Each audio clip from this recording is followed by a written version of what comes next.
নমস্কার, আমি জ্যোতিষ সম্রাট শ্রী শক্তি। আজকে আমি দেখাবো আমি হাতে কিভাবে লাইভ কুষ্টি তৈরি করি। যেটা আগে রোল কুষ্টি ছিল, সেই রোল কুষ্টিটাই একটা ডায়েরির মতন করে এরকমভাবে তৈরি করা হচ্ছে।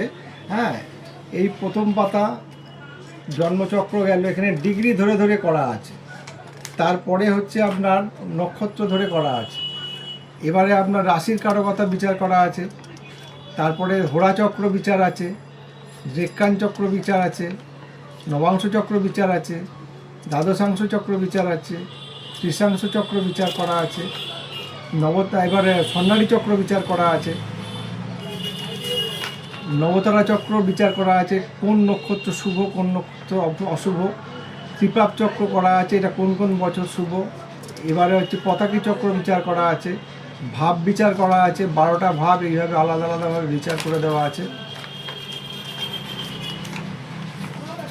দ্বাদশ ভাব পর্যন্ত আছে। তারপর বিংশোত্তরীয় মহাদশা কত বছর অবধি চলবে দেওয়া আছে। এই বিংশোত্তরীয় মহাদশাকে আবার বিংশোত্তরীয় দশা অন্তর্দশায় বিচার করে দেওয়া আছে। যেটা আগে রোল কুষ্টি আমরা অনেক দূর পর্যন্ত লম্বা দেখা যেত, সেটাই এরকম খাতায় করা হয়েছে। তারপরে হচ্ছে আপনার জাতকের শরীর স্বাস্থ্য কীরকম যাবে, সহজ বাংলা ভাষায় নির্ভুল গাণিতিক পদ্ধতিতে জ্যোতিষ বিচার করা হচ্ছে। এবং আপনার এটা বিদ্যাস্থান বিচার, জাতকের কর্মভাগ্য, জাতকের বিবাহস্থান বিচার, গ্রহ প্রতিকার কী লাগবে এবং জাতকের কোন বার শুভ, কোন সংখ্যা শুভ, কোন কালার শুভ, সব দেওয়া আছে। পুরো ডিটেলস এটা থাকে। তার জন্য আপনারা আমাদের শোরুমে যোগাযোগ করুন, পেয়ে যাবেন।